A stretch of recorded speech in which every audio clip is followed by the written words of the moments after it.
Bonjour et bienvenue dans votre magazine La Tribune de l'Info. Cette semaine, une série consacrée au syndicat des robots.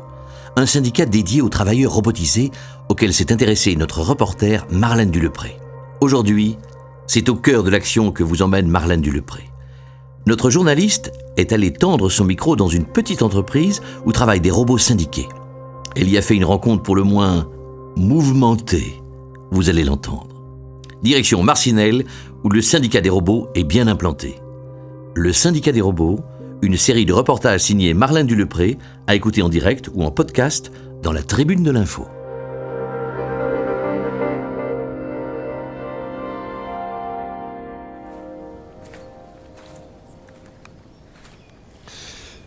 Je viens me promener tous les jours ici.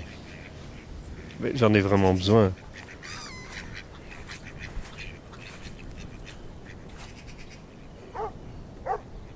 Et quand je finis plus tard, je pars un peu plus tôt pour venir ici, même le matin, 15 minutes. Ça me permet vraiment d'avoir l'esprit clair, ça me fait du bien. Il y a des jeunes qui viennent courir, il y a des familles qui se promènent, il y a de la vie, quoi. Regarde.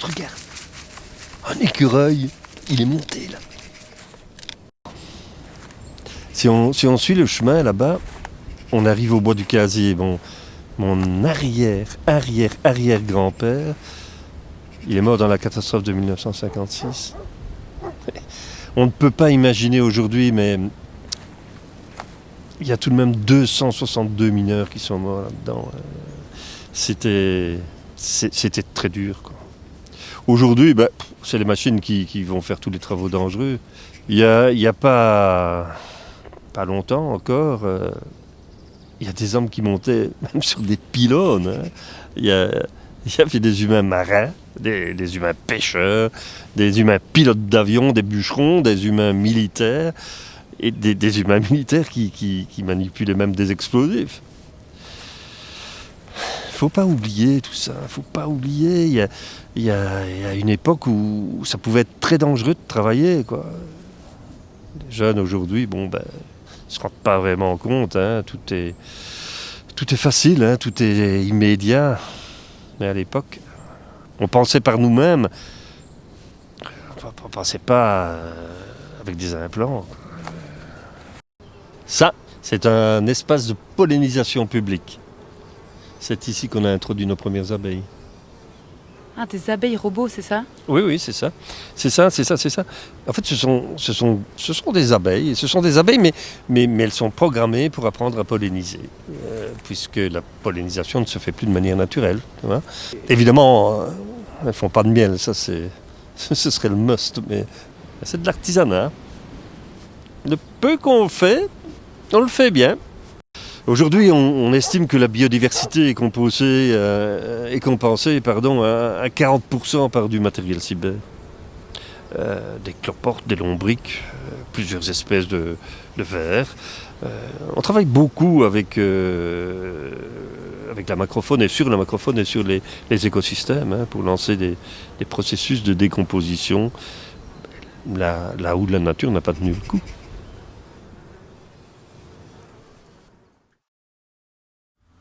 Je m'appelle Jean et je dirige l'entreprise Lifeotics ici à Marcinelle.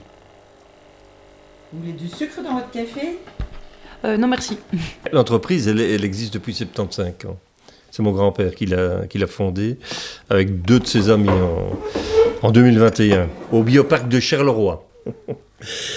Dès le départ, l'objectif, c'était de développer les intelligences artificielles abordables. Il faisait ça au service du client, mais aussi de l'intérêt général. L'idée, ça a été de placer la réflexion éthique au centre du débat technologique. C'était quelque chose de très novateur à l'époque. Puis moi, je suis la 3e génération, quoi. J'ai fait mes études à Jean Blou, en bio-industrie. Et puis j'ai intégré l'entreprise en ramenant la dimension écologique et agronomique au projet, quoi. Quand je suis arrivé, la plupart des collaborateurs étaient déjà à ce qu'on appelait à l'époque des intelligences artificielles. Donc aujourd'hui, sur le site de Marcinelle, on est 4 humains. Mais des humains, quoi, des vrais humains. Et puis, il y a aussi un apprenti. Tu vois. Il n'y a personne de transhumain chez nous. Enfin, en tous les cas, pas à ma connaissance, quoi. Et puis alors, il y a une 60aine de collaborateurs robotiques et androïdes. Moi, quand j'ai entendu parler du syndicat des robots, avec leurs revendications de salaire et tout ça, je ne comprenais pas très bien au début, c'est vrai. Oui, enfin, t'étais carrément contre, hein, Jean. Oui. Tu vois, je me disais que si justement, comme j'avais des robots, c'était pratique parce que j'avais moins de normes à respecter qu'avec des employés humains. Donc c'est vrai que leur syndicat, c'est un peu une surprise, quoi. C'est une surprise. Tous vos collaborateurs non humains sont syndiqués? Ah ouais. Oui, ils sont tous au syndicat des robots, oui. Et vous pensez que je pourrais poser quelques questions à vos employés robots? Ah oui, on a déjà prévu tout ça dans le planning. Hein. Allez, c'est parti. Jean de Villers me guide alors vers l'unité de recherche et développement de son entreprise, où travaillent la plupart de ses employés robots. J'y rencontre Marty, un robot bricoleur dernier cri entièrement automatisé. Marty, c'est ça? C'est exact. Marty peut être considéré comme mon nom de référence humain. Ok Marty, j'ai une question un petit peu philosophique.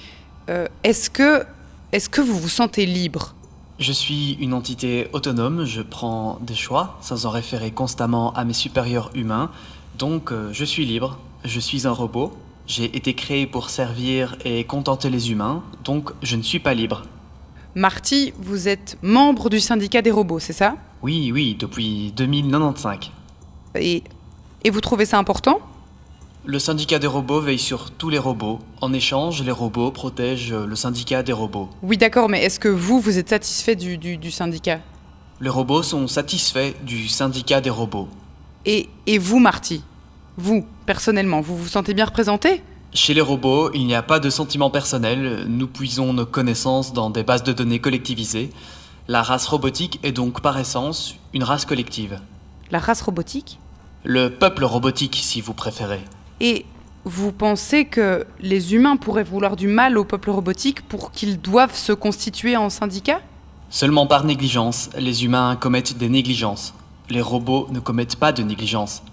C'est pourquoi il est bon pour les robots que les intérêts des robots soient gérés par des robots. Est-ce que pour vous, Marty, c'est important d'avoir un salaire? Il est important que les robots aient de l'argent pour dépendre le moins possible des êtres humains. Ok, merci, t'as du boulot. Ok, très bien. Merci Marty pour tes réponses. Ai-je accompli ma mission? Oui. Oui, merci beaucoup. Qu'est-ce qui se passe encore?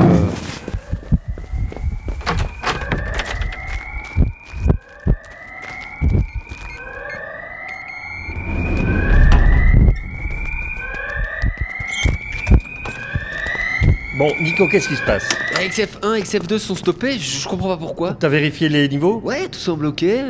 Un virus? C'est toujours possible, hein, mais j'ai mis à jour le pare-feu avant-hier. Aucune attaque n'a été détectée. Allume-moi le micro. XF1, XF2, c'est Jean. Qu'est-ce qui se passe, les gars? Ah, salut Jean. Salut Jean. La production est arrêtée. C'est Nicolas. La production. Nicolas a arrêté la production. Quoi? Mais c'est quoi ces conneries? Attends, Jean, je te jure, je ne sais pas de quoi il parle. Nicolas a arrêté la production. Bon, Nicolas, attends-moi dehors, Mais- s'il te plaît. Mais non, S'il te plaît! Jean, je ne comprends pas ce qu'il... Nicolas, sors! Madame Dulepré, vous pouvez nous laisser? Oui, bien sûr, oui. Madame Dulepré, Marlène Dulepré. Oui? Oui, pardon, vous... Il faut parler dans le micro. Oui, vous voulez me dire quelque chose? Madame Dulepré, le logiciel Upset me dit de vous dire bonjour. Merci. Je vous attends dehors. C'est ça, oui. Le logiciel Upset est la tête pensante du syndicat des robots. Je l'avais rencontrée quelques jours plus tôt. Je n'avais aucune idée de la raison pour laquelle elle me remettait son bonjour, mais tout cela me paraissait étrange. Quelque chose m'échappait. Je suis sortie du bâtiment et j'ai retrouvé Nicolas Mao, responsable de la sécurité informatique chez Lifeobotics. Il fumait nerveusement une cigarette dans la cour.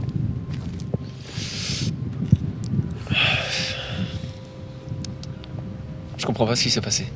Je sais pas, c'est la première fois que... Putain, désolé, je suis un peu nerveux. Je comprends pas. Nicolas Mahot fumait cigarette sur cigarette. Et si cet homme venait de tenter de pirater sa propre entreprise ? Mais c'est quoi ce bordel? Je te jure, je suis pour rien. Non, c'est à toi que je parle, la journaliste. Moi, mais C'est quoi cette histoire de bonjour de la part du logiciel des syndicats des robots? Je le savais. T'es avec eux, c'est ça? avec eux, mais moi je suis pas du tout avec eux. Ne me prends pas pour un con. Tu connais la sortie. Je ne vous raccompagne pas, madame. Mais je pensais que vous étiez en bonne entente avec le syndicat, moi. On fait du business ici, d'accord? On essaye de survivre dans un monde de requins. Il y a des choses qu'on dit et celles qu'on protège. Vous croyez que c'est facile pour une petite entreprise comme la nôtre, avec un but, un rêve, des principes? On se fait écraser de toutes parts par les normes européennes. Bien sûr, quand on a des gros moyens, on peut investir sans problème. Mais nous, on essaye de donner du sens au monde qui nous entoure, ok? C'est de la survie qu'on fait ici. Alors j'ai pas besoin de nouveaux ennemis. Et vous pensez que quelqu'un vous veut du mal, vraiment? Est-ce que tu sais seulement pour qui tu travailles? Mais je travaille pas pour le syndicat des robots, moi je suis journaliste. Au revoir! Et les deux autres XF1 et XF2, je veux dire. Viens. On doit tout réinstaller. Il y en a pour un paquet d'heures. Te tracasse pas, là. Je me suis retrouvée seule dans l'entreprise, visiblement non désirée. J'ai fait le tour des bâtiments, toutes les portes m'étaient fermées. L'ordre avait dû être donné. Plus un mot à la journaliste. Décidément, ce syndicat des robots regorgeait encore de mystères à élucider. Attendez. Venez avec moi. Pascal Coquel s'occupait de la comptabilité chez Lifobotics.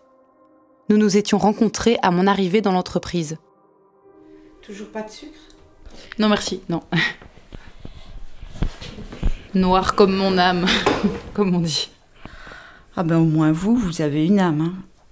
C'est pas le cas de tout le monde ici. Vous voulez parler du syndicat des robots, c'est ça? Ouais, il faut excuser Jean. On subit beaucoup de pression avec cette histoire de syndicat. Les entreprises dans la région ferment les unes après les autres. La concurrence est difficile. Et les humains ont de moins en moins leur mot à dire. Vous avez reçu des menaces? Bah, nous, on est des humains et on travaille. Eux, ils ont été conçus pour travailler et évoluer sans cesse. Je me demande combien de temps on va encore être à la hauteur. Ah, je suis désolée, je radote. Je vais devoir vous laisser. Faites attention à vous. On se fait vite des ennemis ces derniers temps et ce logiciel, Upset, ne vous laissez pas avoir. Vous pensez que c'est une sorte de cheval de Troie? Faut que vous partiez maintenant. Pascal Coquel m'a raccompagnée jusqu'à la porte de l'entreprise. Quelques heures plus tard, j'ai reçu un coup de téléphone. Allô, Madame Delepré? C'est Jean de Villers. Je voulais m'excuser pour tout à l'heure. Je suis désolé. Je ne me suis pas contrôlé. Enfin, je voulais vous dire, c'est que...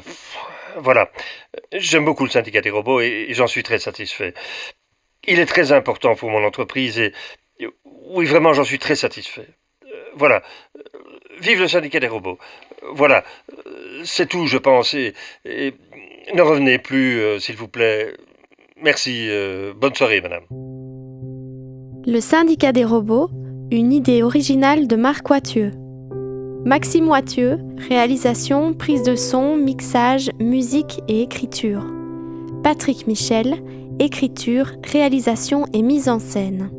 Avec dans cet épisode, Éric de Stark, Pauline Desmarais, Jean-Michel, Pascal Lecoq, Maxime Wathieu, Patrick Michel et Martin Gossens. Voix off de ce générique par Juliette Wathieu. Le syndicat des robots est produit par XY Zèbre en coproduction avec Freaksville Publishing et avec le soutien du Fonds d'aide à la création radiophonique.